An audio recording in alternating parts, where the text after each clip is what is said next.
बदल दे। अजय भैया बदली, चलो ठीक ठीक बा, चेंज करो थी, पब्लिक का कहना बा। चला कमला शंकर भैया तोहरे मन को हो गए ना ना ना, तोहार नाम है कमला उर्फ शंकर। जी आप ध्यान दे, जो पब्लिक कह रही वही कहिए, पब्लिक की इच्छा से हो रहा है, जो भी पब्लिक कह रही वही आप गाना गाइए। असल में कमेटी का भी अनुरोध था कि जवाब सवाल से गाना होना चाहिए, इसलिए हम चलिए ठीक है, आइए लाइन चेंज करते हैं।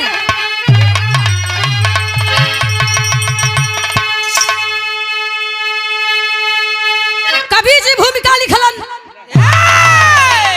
संकेत बा का भैया,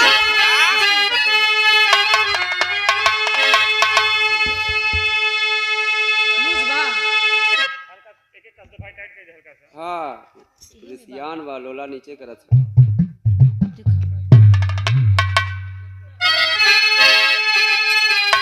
बा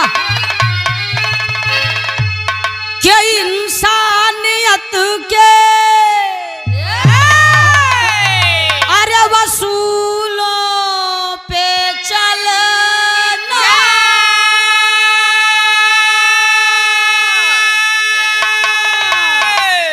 गरीबों को सीने लगाने की नीयत, इबादत का पक्का अटल हो इरादा,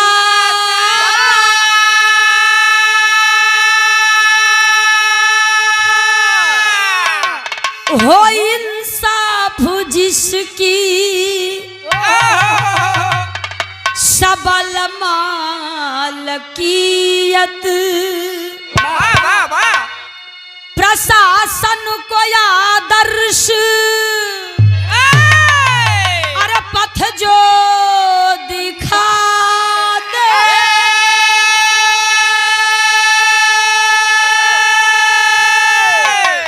तो प्रजा को समर्पित है ऐसी सेवाएं,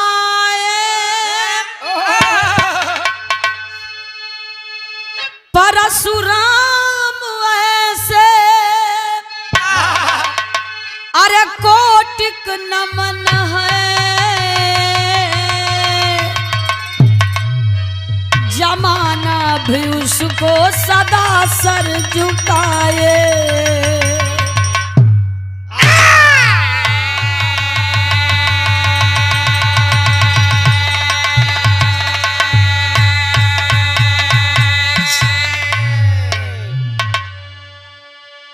ए भैया हमरे विरह में वो चाहे विश्व का कोई भी देश रहा हो, ऐसा न्याय ऐसा इंसाफ आज तक कोई राजा न किया था, न कर पाएगा। जैसा न्याय मेरे विरह में दर्शाया गया, एक शहंशाह ने किया, ऐसा न्यायी राजा कभी कोई नहीं मिलेगा, किसी युग में नहीं मिलेगा। मास्टर एक लाइन कव्वाली बा का,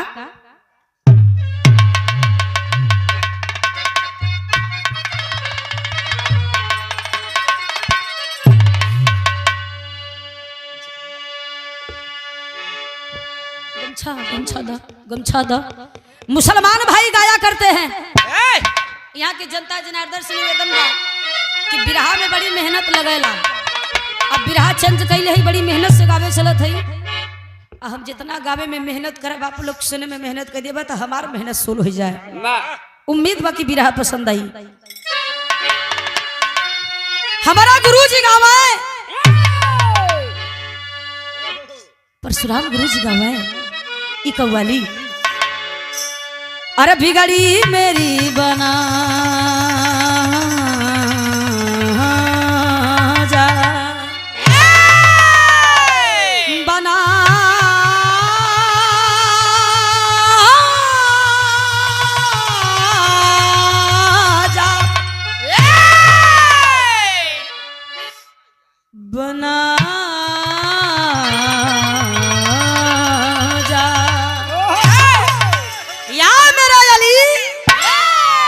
अरे बिगड़ी मेरी बना जा, हे बिगड़ी मेरी बना जा, ओ अजमेर वाले ख्वाजा, बिगड़ी मेरी बना जा।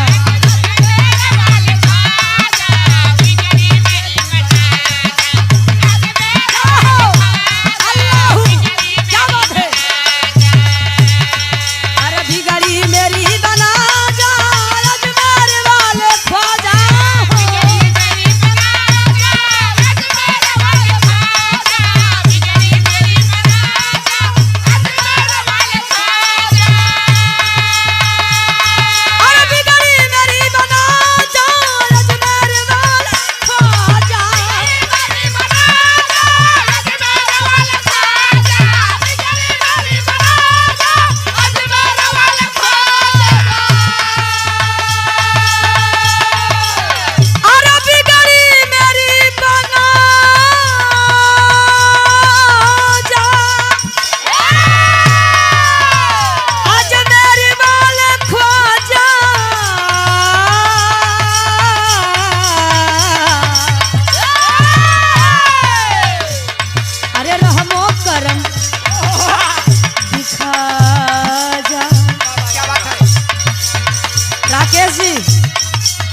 दिखा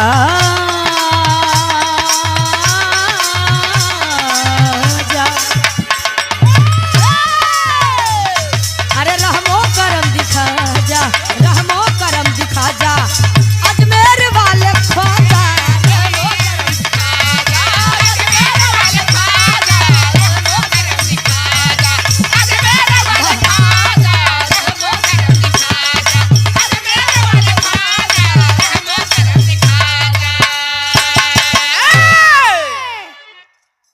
बारे बहादुरो, इ तक कव्वाली बाबा बूजी भाव बड़ा खूबसूरत बा। आए देखिए बिरहा का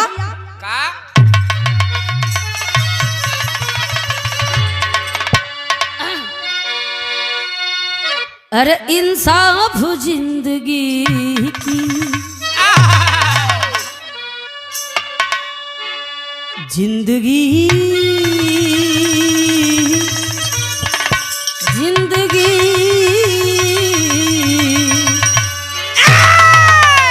इंसाफ जिंदगी की, लेता कठिन परीक्षा, इंसाफ जिंदगी की, लेता कठिन परीक्षा, इंसाफ जिंदगी की, लेता कठिन परीक्षा,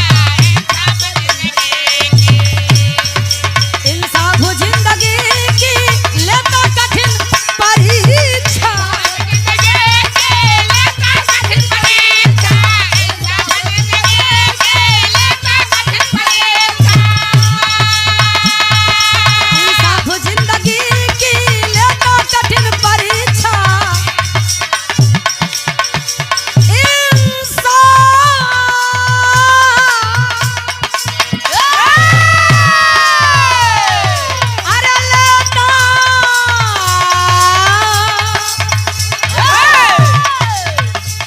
कठिन परीक्षा, अरे इंसाफ लिखने वाले, अरे इंसाफ लिखने वाले करते यही समीक्षा, इंसाफ लिखने वाले करते यही समीक्षा, इंसाफ लिखने वाले इंसाफ लिखने वाले करते यही समीक्षा। सत्य का मार्ग हमेशा कठिन होता है और सत्य के मार्ग पर जो चलता है उसे तमाम सारी यातनाओं को झेलना पड़ता है, लेकिन बाद में सफलता मिलती है। लेकिन बाद में सफलता मिला करती है। कहानी की शुरुआत बा नजम का लाइन बा, आवा भैया।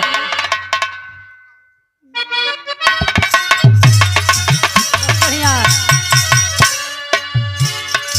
अरे इंसाफ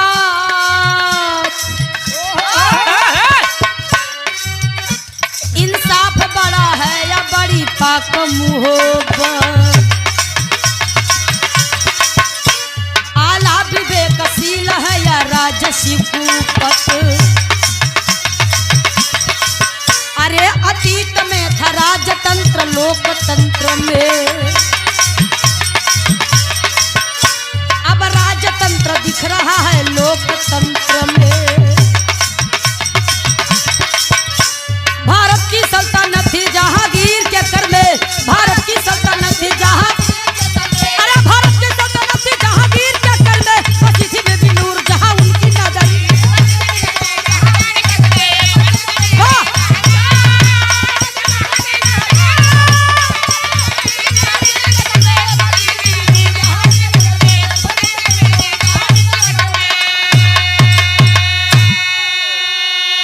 अरे भारत की सल्तनत थी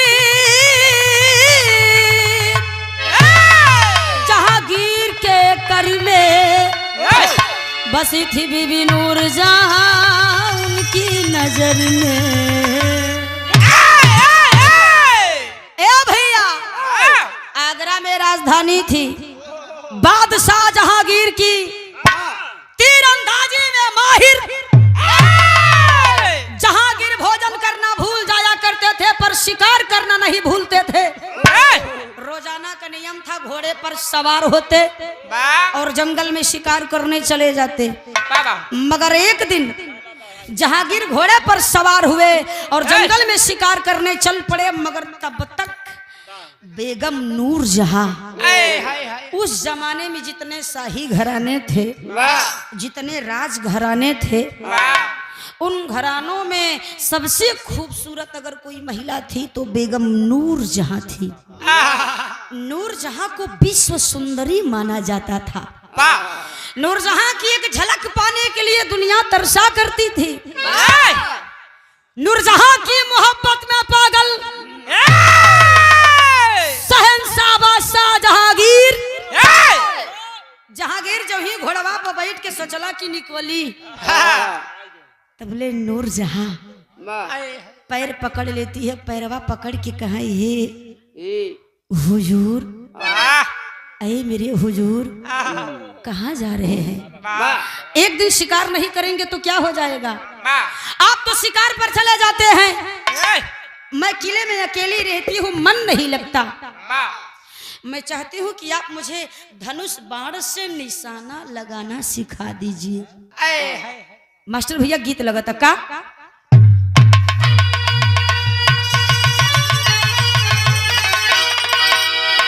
तर्जु है बा, अरे बोला जानी बोला हो,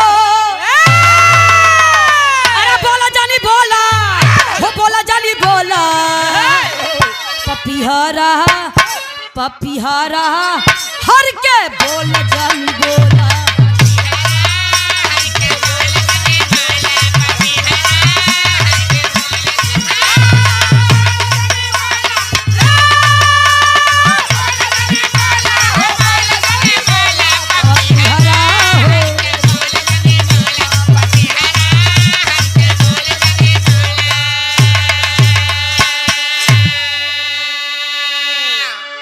लेकिन नूरजहां का जितनी बार चेहरा जहांगीर देखते उतनी बार मोहित हो जाती, प्रेम बढ़ जाता।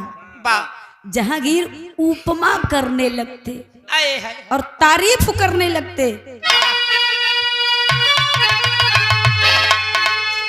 नूरजहां कहिन कि हमके धनुष बाण से निशाना लगावे सिखावा, मगर जहांगीर कलैया धै के बैठाई ले और नूरजहां का चेहरा देखत है। अब कहन का मास्टर बारे भैया, अरे साचा में ढारल, साचा में ढारल जवनिया तूफानी, सजनिया सजनिया बेगम का सूरत नूरानी।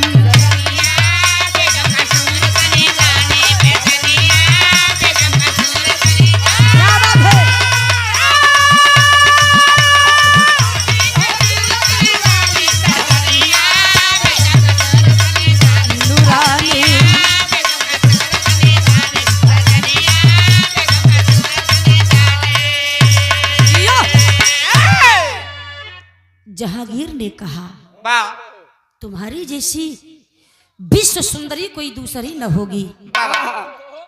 अल्लाह अल्लाह अल्लाह के पास जाऊंगा तो सिर्फ एक सवाल करूंगा, या मेरे मौला, मेरे परवरदिगार, मेरे अली, एक बार फिर रिटर्न कर दो भाई। तूने नूरजहां को किस फुर्सत से बनाया? ए भैया, नूरजहां ने जिद कर दिया, बहकावा मत। सुंदर तो हम है, हम जानत हई, लेकिन हमके धनुष बाण से निशाना लगावे सिखावा। जहांगीर ने कहा ठीक बा। जहांगीर नूरजहां की कलाई पकड़े बाबू और लेकर के छत पर चले गए। बिरहा भगा के गावत है, छत पर पहुंच गए। छतवा पे जाए के नूरजहां के छतवा पे बहिया में धोई के, आगे नूरजहां है, पीछे जहांगीर, मान लई नूरजहां है, राकेश जी नूरजहां हुआ, हम जहांगीर हुई। आ बेगम, आ बेगम, नूरजहां बादशाह के देखा, बड़े बादशाह। ए भैया, नूरजहां धनुष पर बाण चढ़ाती है और जहांगीर बताते हैं, और बाबू मन लगा करके सिखाना शुरू कर दिए। सीखते सीखते एक हफ्ता बीत गया और एक हफ्ते के अंदर अंदर नूरजहां ने धनुष बाण से निशाना लगाना सीख लिया। अब जहांगीर किला में रहे या न रहे, जब नूरजहां का मन करे छते पर जाए, धनुष पर बाण चढ़ावे, कोनो न कोनो चीज को रोज शिकार करे। मगर एक दिन एक घटना घट गई। क्या घटना घटी मास्टर? गीत बदली गई।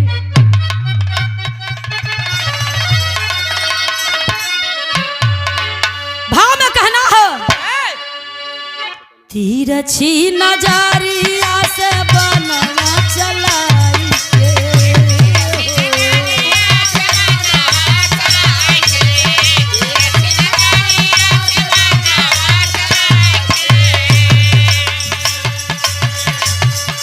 जरा शब्दों पर गौर करिएगा, जो हिंदी साहित्य वाले यहाँ पर बैठे हो। कहना है, हाय हाय हाय, तिरछी नजरिया से बनवा चलाई के,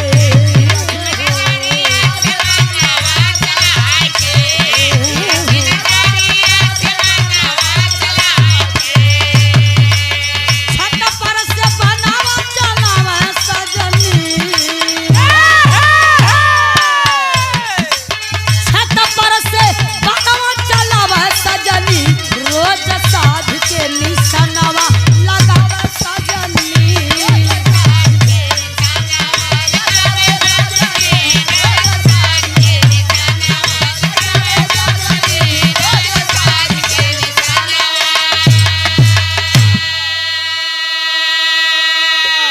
चाचा श्रीलाल जी लहरी चाय वाले, पान भंडार गंगा पार, 3 रुपया में चाय बा, 4 में बा, 5 में बा, नदिया के पार, बहुत माया पुरस्कार, नमस्कार।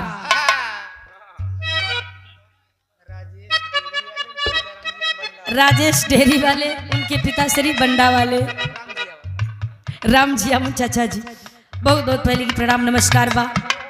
ए बाबू, एक दिन एक घटना घट गई। घटना क्या घटी? आय हाय हाय। एक दिन धनुष बनवाई ठावली,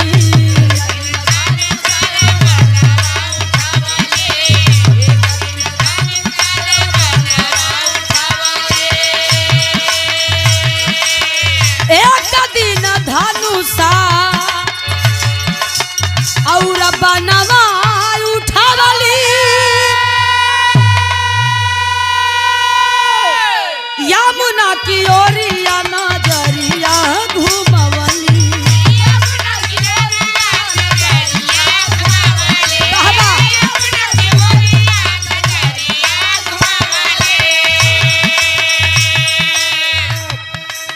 जहांगीर की अनुपस्थिति में जहांगीर किले में नहीं है, घूमने के लिए गए हैं। और उसी दिन संजोग से नूरजहां का मन कर दिया शिकार करने का। धनुष बाण उठाई, छत पर गई, धनुष पर बाण चढ़ाई, अंटे से चारों तरफ नजर मारती है, चारों तरफ नजर डाली है। आज मैं किस चीज का शिकार करूं, किस चीज पर निशाना लगाऊं कि अचानक है पंचो बिरहा श्रोता बाबू, अचानक नूरजहां की नजर घूमते घूमते यमुना किनारे पहुंची है। यमुना किनारे एक काला कौवा बैठा है। विचार कैली ना, आज ही करियवा कौवा के मारब, कौवा बिरयानी बनाऊ। आज मैं इसी काले कौवे का शिकार करूंगी, इसी काले कौवे को मारूंगी और बाण घुमा देती है कौवे की ओर और ले करके निशाना बाबूजी बाण चला देती है। बाण चला कौवे की ओर, लेकिन बारह काला कौवा अपनी किस्मत का धनी निकला बाबू। इससे पहले कि कौवे के पास बाण पहुंचता या लगता, लेकिन पहुंचने से पहले हुआ क्या, उड़ी गई कागरवा भाग पर धोबिनिया हो, उड़ी गई कागरवा भाग पर धोबिनिया।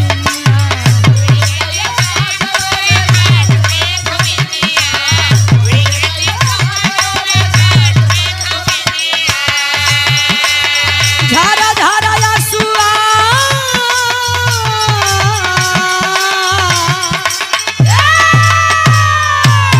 झारा झारा आंसुआ बाबा सजनी,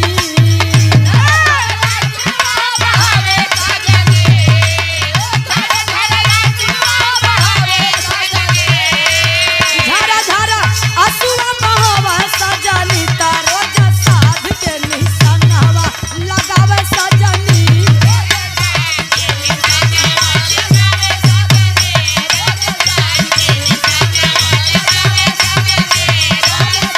क्या बात है, बाण इससे पहले कि कौवे को लगता कौवा उड़ गया बाबू, कौवा तो उड़ गया, लेकिन कौवे के ठीक निशाने पर सामने एक धोबी और धोबन पति पत्नी बड़े प्यार से हर्षोल्लास से कपड़ा धो रहे थे और बाण संजोग से जाकर के धोबी के छाती में लग गया। धोबी छटपटाने लगा, कुछ देर छटपटाया, धरती पर गिरा, दम तोड़ दिया बाबू। धोबी के प्राणांत हो गया, धोबी का प्राणांत हो गया, धोबी मर गया। अब धोबिनिया छाती पीट को वही घाट किनारे रोवत हो। पति अगर जौने मेहरारू का पति मर जाता है बाबू और दुल्हनी की पूरी दुनिया उजड़ जाता है। बहुत माई बाबू भाई बंद भरा रहे, लेकिन जब बिटिया बेटवा भरा रहे, भले ही बुढ़ापा ही क्यों ना आ जाए, लेकिन जब पति जाता है या पत्नी जुदा होती है तो कितना तकलीफ होता है। अरे पंचो, धोबन छाती पीट पीट के रोवता।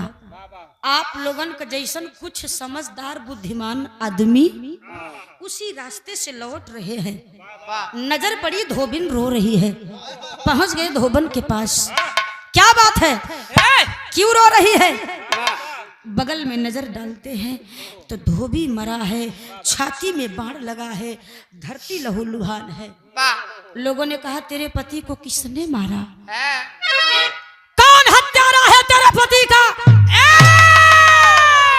बता हमें। तो धोबल लड़खड़ाते हुई खड़ी हुई, खड़ी होकर के जहांगीर के किले की तरफ इशारा करके बाबूजी बड़ी मार्मिक बात बतावत हो। झरझर आंसू गिर रहा है और रो रही है और बता रही है। मास्टर कैसे? सुरठी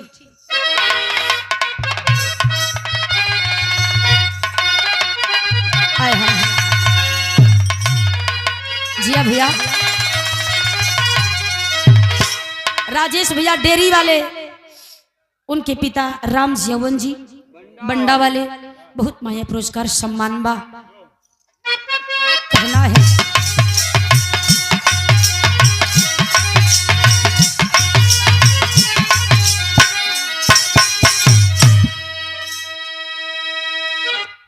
इशारा करती है, साहब मेरे पति की हत्या किसी और ने नहीं की है। जानना चाहते हैं तो सुनिए। तिरिया के तिरिया से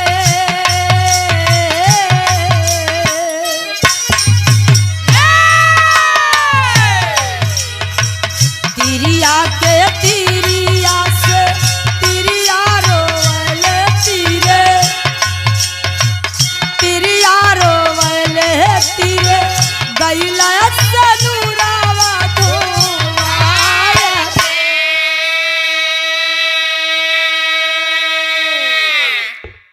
जो शिक्षित लोग बैठे हैं, पढ़े लिखे लोग, शब्द पर गौर करिएगा। हिंदी साहित्य कहती है जब एक शब्द के शब्द एक हो, एक शब्द के कई अर्थ निकले तो उसी को यमक अलंकार कहते हैं। मेरी लाइन में यमक अलंकार है।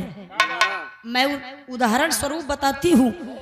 तिरिया के तिरिया से एक तिरिया औरत भी है, हम भी तिरिया हैं। तिरिया के तिरिया से तिरिया नूरजहां है, और जौने बड़वा से मरले है लोगों को तीरे कहले। तिरिया के तिरिया से तिरिया रोवेला तीरे। एक तिरिया वो धोबिनिया बा, और एक तिरिया नदी के किनारे को कहते हैं। कोई नदी के किनारे को तीर कहता है, कोई तिरिया कहता है। नदिया के तीरे वा पलानी मोरे। वाह, तो यही पर यमक अलंकार है। धोबन और क्या कहती है?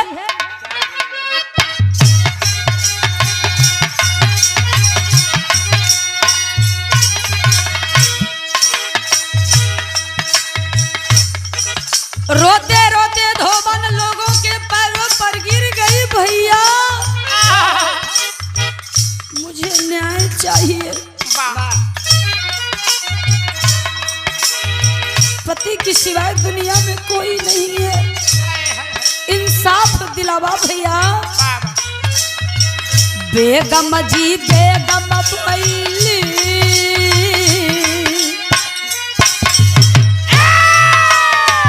बेगम जी बेगम भैली, बलमु के बेतब कैली, बलमु के बेकसूर बनावा चलाए।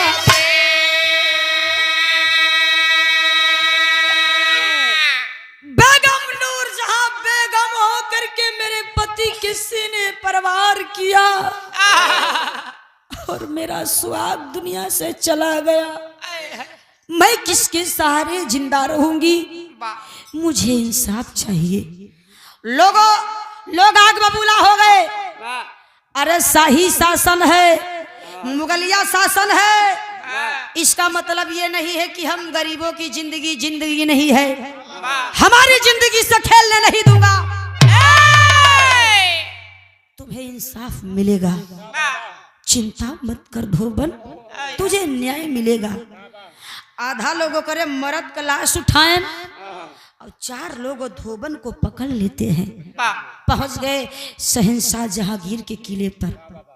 किले के मुख्य द्वार पर जहांगीर के किले के मुख्य द्वार पर धोबी की लाश रखी गई और बाकी लोग धोबन को लेकर दरबार में प्रवेश करते हैं। बाबूजी दरबार लगा है, जहांगीर सिंहासन पर बैठे हैं, खचाखच लोगों से दरबार भरा हुआ है।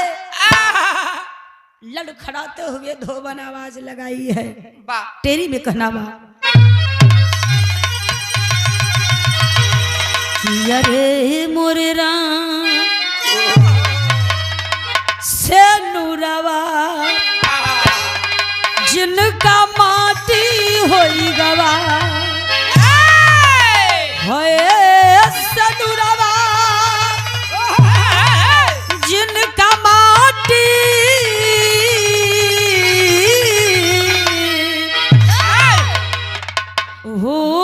से नूरवा जिनका माटी होई गवा तब विधवा बेकसूर पूछा अपन का सूरवा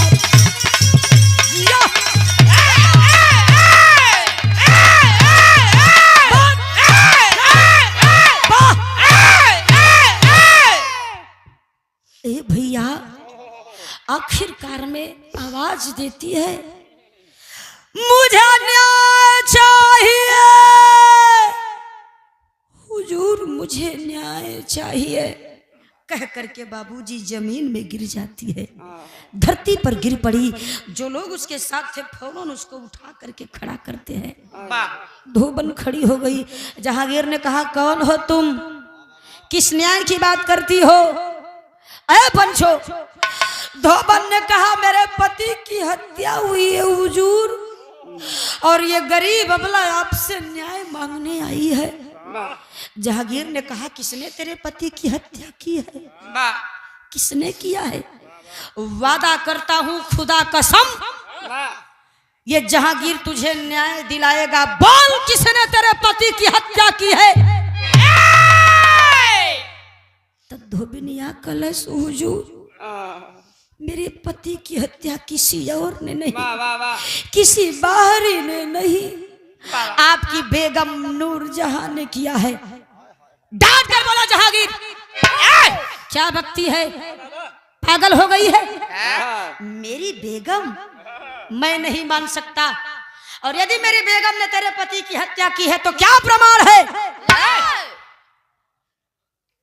तो धोबन ने कहा मुझे पता था आप नहीं मानेंगे मैं सबूत लाई हूं इस गरीब की बात का भरोसा नहीं तो कम से कम आप अपना शाही बाण तो पहचान ही लेंगे महाराज मेरे साथ बाहर चलिए जहांगीर बाहर निकल कर देखते हैं तो शाही बाण धोबी के छाती में खड़ा है जहांगीर का सर झुक गया सिंहासन पर बैठ गए वादा कर दिए अल्लाह कसम तुझसे वादा करता हूं बेगम ने हत्या किया है तो तुझे न्याय में दूंगा तेरे साथ ऐसा न्याय करूंगा ऐसा इंसाफ करूंगा कि इतिहास गवाही देगा सिपाही बुलाते हैं दौड़ कर आया जाकर के नूरजहां से कह दो कि बगैर नकाब के दरबार में पेश हो जाए जल्द से जल्द जहांगीर की खबर नूरजहां के पास गई अब नूरजहां विचार करे लगी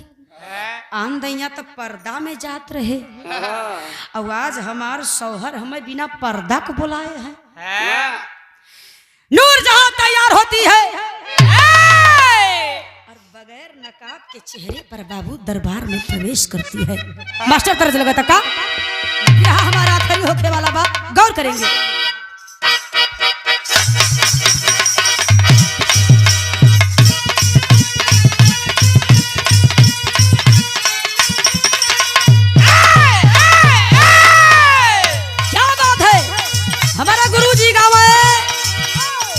परशुराम गुरुजी गावे आय हाय अरे रूप की रानी यानी प्यार का खजाना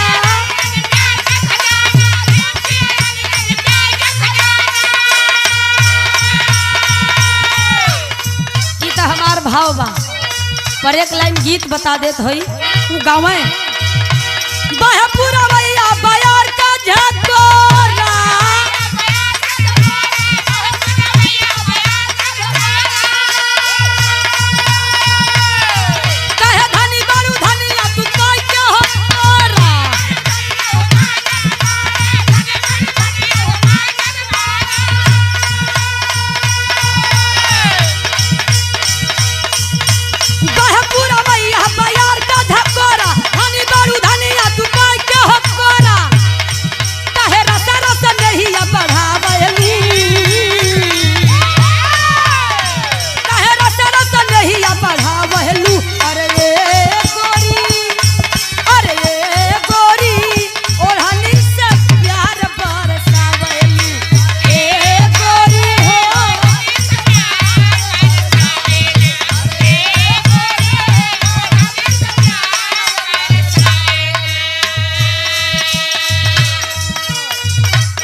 सोचत हई कि जल्दी खत्म हो उनकर नंबर आवा ए मेरे भगा के गावत हई।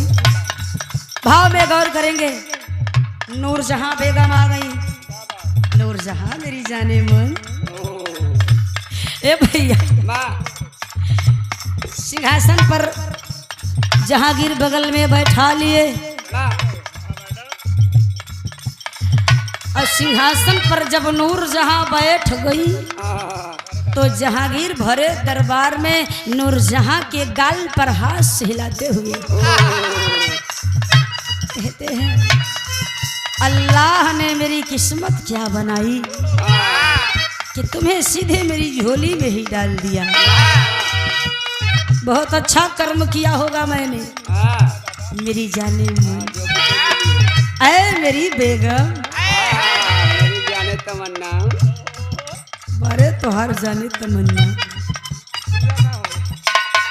भरे दरबार के बीच बादशाह जहांगीर नूरजहां का सुंदरता का वर्णन करना शुरू कर दिए और सुंदरता का बखान करते हुए न्याय की ओर बढ़ रहे हैं बाबू। कैसे? रूप की रानी यानी प्यार का खजाना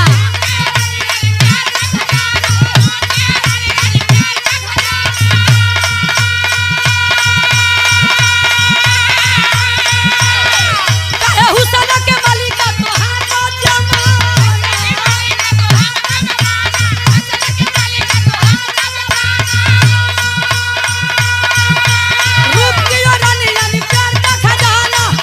के मलिका तोहार बात जमाना। अरे बड़ा बिना बाढ़ के चलावली कहे बन बिना बाढ़ के चलावलू। अरे ए गोरी गजबा निशाना तू लगावलू।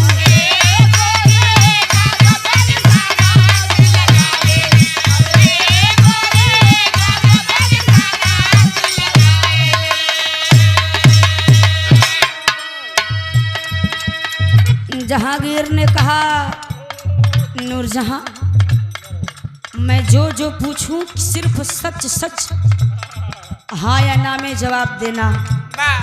क्या तुम छत पर गई थी? नूरजहां मुड़ी हिलौली। जी हुजूर। धनुष बाण से निशाना लगाई थी? जी हुजूर। जी हुजूर। किस ओर लगाई थी? यमुना तट की ओर हुजूर। किस चीज पर लगाई थी?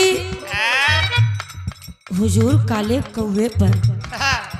तुम्हें पता है वो महिला कौन है? वो औरत कौन है? बेगम उसके पति की हत्या हो गई है और लाचार मुझसे न्याय मांगने आई है। सुनो ध्यान से। लागल निशाना तो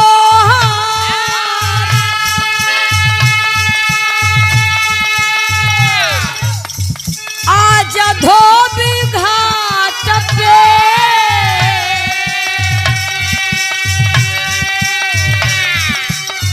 कपड़ा धोवत धोबी मरी गई पाट पे।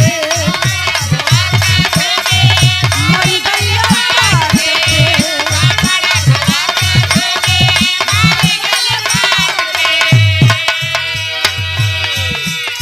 अरे जारी जारी रोवे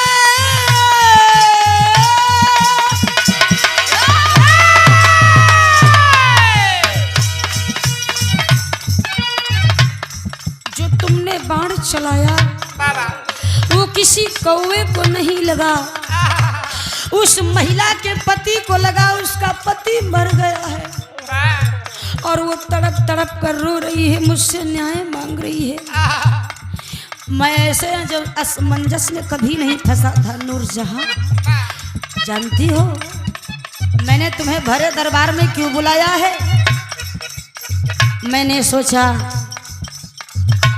कि जब एक नारी को विधवा बना सकती है तो वही नारी उस नारी को इंसाफ भी दे सकती है। वाह पैसा ले ले उनका।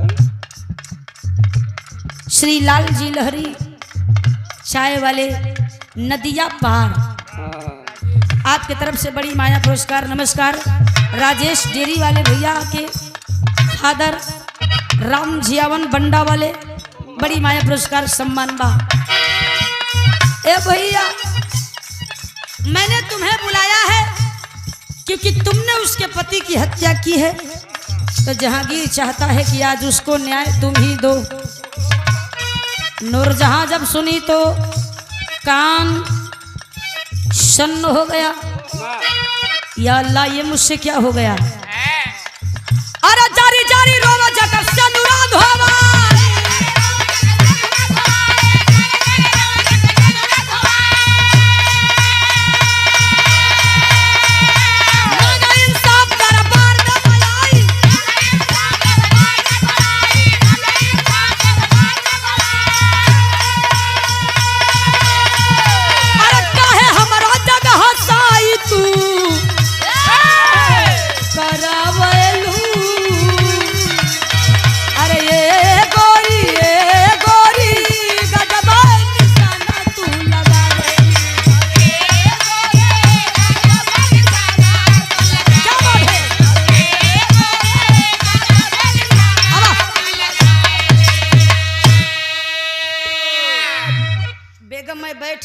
तुम इंसाफ करो, इंसाफ करो।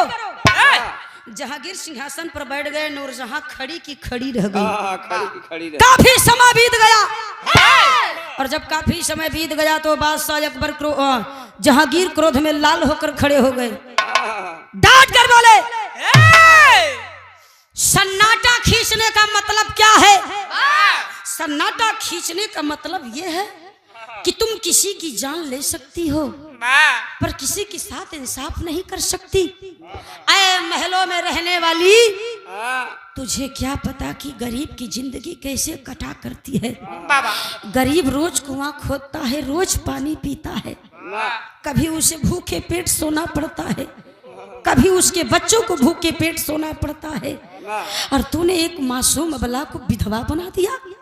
और दरबार में जब न्याय करने की बारी आई तो तू सन्न मन खड़ी है। ऐ नूरजहां, अगर तू न्याय नहीं कर सकती तो ठीक है, ये जहांगीर न्याय करेगा, और ऐसा न्याय करेगा कि हिंदुस्तान याद रखेगा। बारी बादशाह जहांगीर फौरन सिपाही बुलाए, दौड़ कर आया सिपाही। सिपाही को आदेश दिए जितना जल्दी हो सके धनुष बाण का इंतजाम किया जाए। भागते दौड़ते सिपाही गया, धनुष बाण लेकर जहांगीर को दिया। जहांगीर सिंहासन से नीचे उतरकर पहुंचे कहां? उस विधवा धोबन के पास। उसके हाथ में धनुष बाण दे दिए, थमा दिए। बिरहा खड़ी होके वाला बा, 5-7-8 मिनट का हुई बस। ए भैया, थमा दिए, और जब थमा दिए तो धोबन से करीब करीब 7-8 कदम पीछे जाते हैं, और अपनी गर्दन से लेकर के कमर तक का कपड़ा निकाल दिए। इस अवस्था में जब कोई होता है तो उस व्यक्ति को अर्धनग्न माना जाता है। बादशाह जहांगीर अर्धनग्न हो गए। दरबार के जो लोग विधवा को देख रहे थे सबकी नजरें घूम गई जहांगीर की ओर। लोग खड़े होकर के आवाज ताक रहे हैं, जहांगीर ऐसा क्या न्याय करेंगे, कौन ऐसा न्याय करे है जहांगीर कि जिससे धोबन को न्याय मिलेगा। आए बाबू, लोग नजरें गड़ा करके जहांगीर की ओर देख रहे हैं, और तबले जहांगीर एक बात कहते हैं, बड़ी मार्मिक बात बा, बड़ा सुंदर शब्द, बड़ा सरल शब्द बा। सरल शब्दन में जहांगीर कहलन का वो धोबन से कहलन, मास्टर हमरे गीत का आखिरी भाव है।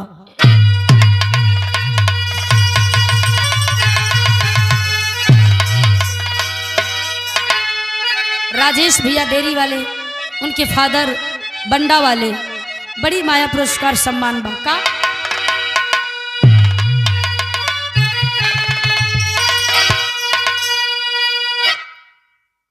कहे धनुषा पर बनावा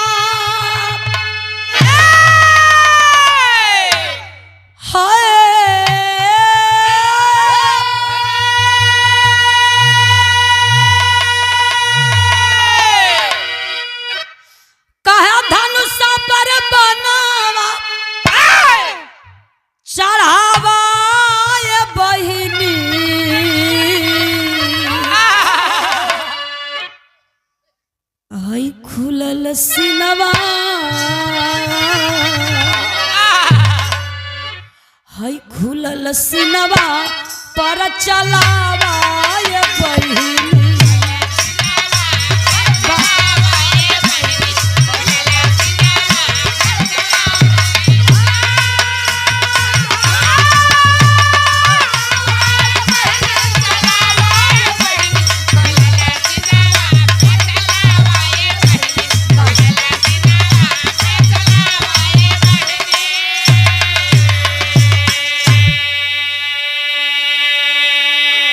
जहांगीर आवाज दिया चढ़ाओ बाण लगाओ निशाना खुली है मेरी छाती बाण चला करके ले लो मेरे प्राण तभी तेरे पति की आत्मा को शांति मिलेगा। आए मेरी बहन देर मत कर चला दे बाण और मरने से पहले जहांगीर की आखिरी ख्वाहिश सुन। जहांगीर कहला कि हमारा आखिरी ख्वाहिश सुना बहिनी का। बेगम के आगे पारा न मारा जाई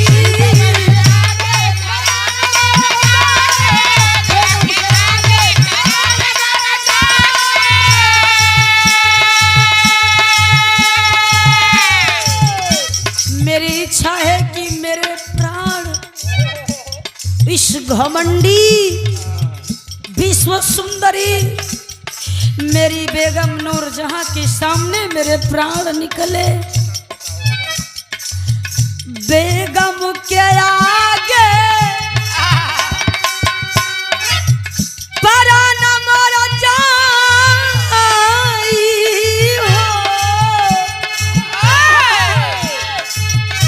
तब तोहरे नियन दर्द न क्या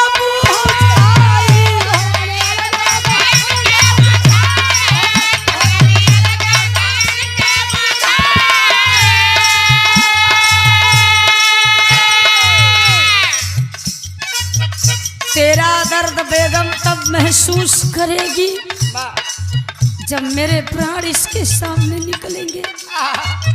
तब इसे पता चलेगा कि पति की कीमत जीवन में क्या होती है। डांट कर कहते हैं जहांगीर अपना बल मुंह क्या बदला हो अपना बल मुंह क्या बदला चुकावा ये बहिनी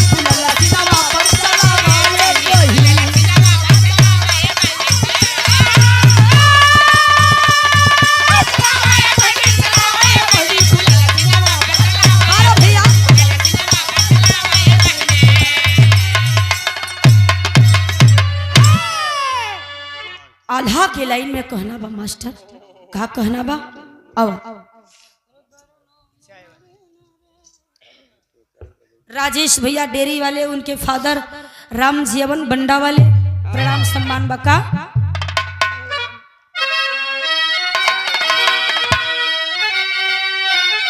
आय हाय हाय अरे अपना दर्द के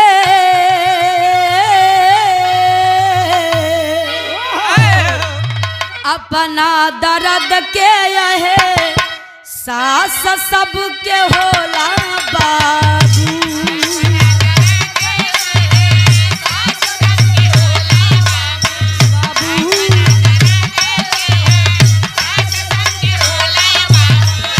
दूसरा के दर्द नहीं हो दूसरा के दर्द नहीं केहू के बुझा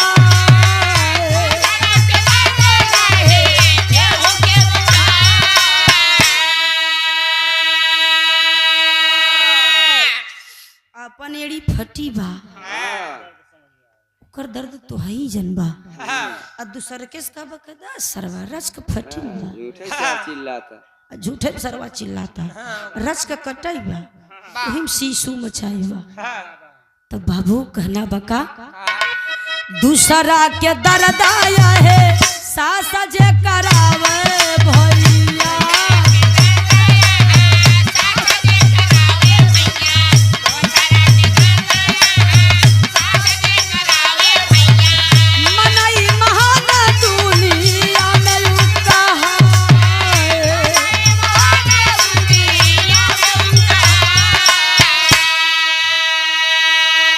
आशा जहांगीर आई ना साफ के पुजारी पंचो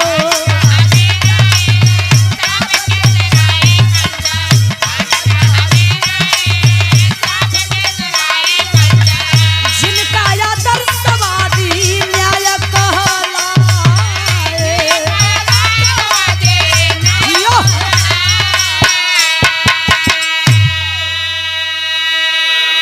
जहांगीर के बार बार कहने पर धोबन धनुष उठाई है, बाण चढ़ाई है, निशाना लगाई है जहांगीर की छाती का।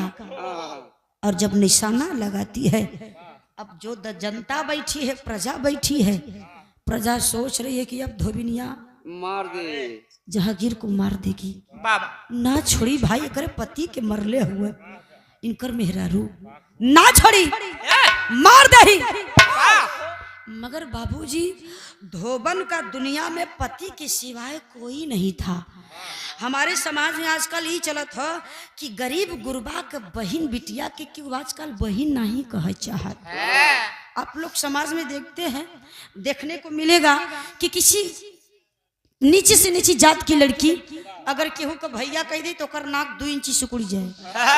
अपन सगी बहन अगर परिस्थिति डाउन होगी तो हुक चिन्ह भारी हो जाता, चिन्ह भारी हो जाता।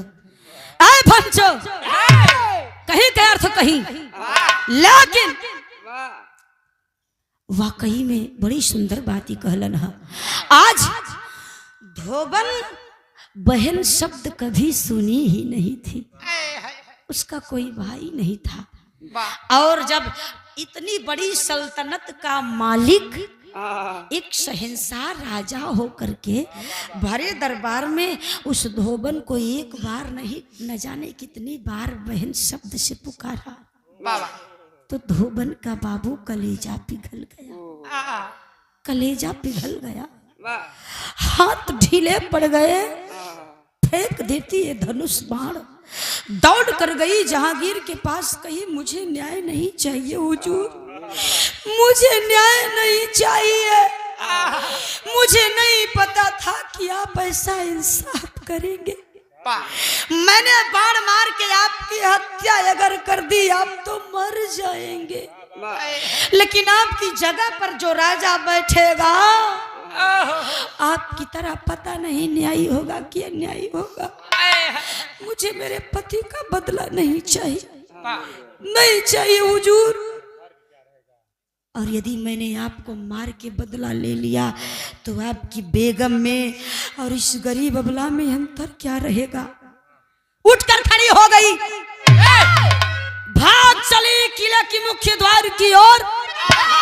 जहांगीर भी बड़े चालाक थे, दौड़ करके पहुंच गए किले के मुख्य द्वार पर, तान करके छाती खड़े हो गए और धोबन की कलाई पकड़ कर कहते हैं, तुम्हें बताना होगा क्यों बदला नहीं चाहिए, बताओ क्यों तुम बदला लेना नहीं चाहती। इतना बड़ा मेहरबानी मेरे ऊपर मत कर ऐ बहन, वरना ये जहांगीर मरने के बाद खुदा को क्या मुंह दिखाएगा।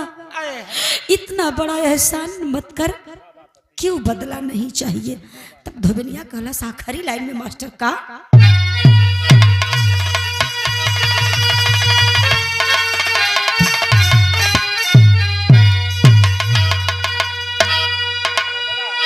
अरे बदला क्या आवे समय गरा बनवा चली,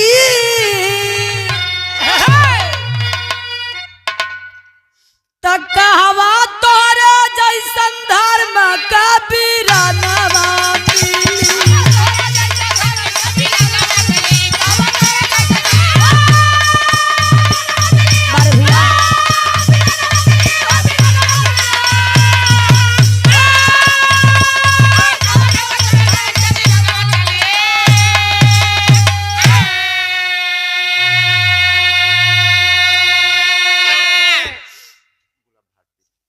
जवाब देती है रोकर।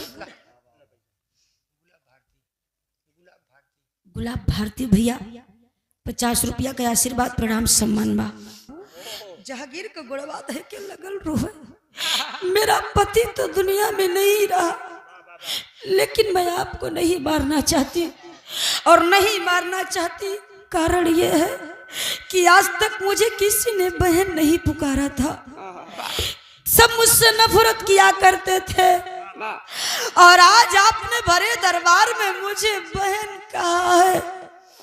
कौन दुनिया की ऐसी निर्दयी बहन होगी कि भाई बहन बहन चिल्लाता रहे और बहन उसकी छाती में भाला घोंप दे। मुझे बदला नहीं चाहिए भैया, आप मेरे धर्म के भाई हैं। आए हाय रे, जो जहांगीर किसी के सामने नहीं झुका बाबू, झुक जाता है धोबन के सामने और झुक करके माफी मांगता है। न्यायी बादशाह मांगा बहाना से माफी, धर्म क्या बहनिया सब नवावा राखी।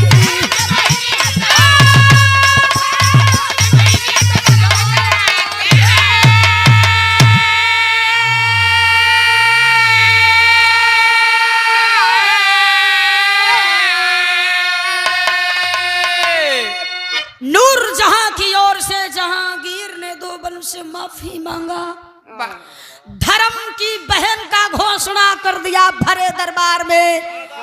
आज से ये अनाथ नहीं है, अकेली नहीं है, आज से बादशाह जहांगीर की ये धर्म की बहन है। जैसे मैं रहूंगा मेरी धर्म की बहन मेरे किले में मेरे साथ रहेगी। आए बाबू, और आज से इसे भटकने की जरूरत नहीं है। धोबन अपना आंचल फाड़ती है और जहांगीर की कलाई में भरे दरबार में लोगों के सामने धागा बांधती है। जहांगीर सीने से लगा लिए अहे बाबू, और प्रजा ने ताली बजा दी कि बारे जहांगीर, आज तक तो हमने आपका क्रोध देखा था, लेकिन आज न्याय भी देख लिया। धन्य है जहांगीर। अरे भैया, हिंदू धर्म के मुताबिक जहांगीर ने धोबन के पति का अंतिम संस्कार करवाया और बहन बना करके धोबन को किले में रख लिया। और आखिरी बात कहते हैं, उद्धोबिनिया से कहलन का मास्टर, अरे तैयार थी बहन के ई महल से निकाली,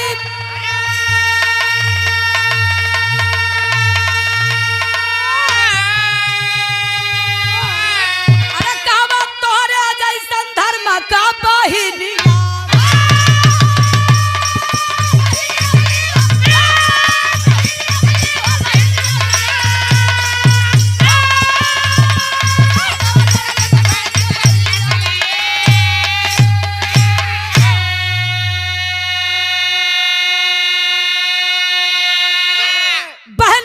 किले में रख लिए और ऐलान कर दिए, मेरी बहन को कभी कोई कष्ट नहीं होना चाहिए। नूरजहां के हिदायत दिल, तू एकरा से दूर रही है, इसकी जिंदगी उजाड़ने वाली तुम हो। मैं कोई शिकायत नहीं चाहता, इसलिए इसका ख्याल रखना। सुंदरता पर अब कम जाना, इसका ध्यान रखना। ए भैया, आखिरी लाइन में कहना बका, राजपुरम सतगुरु स्वामी राज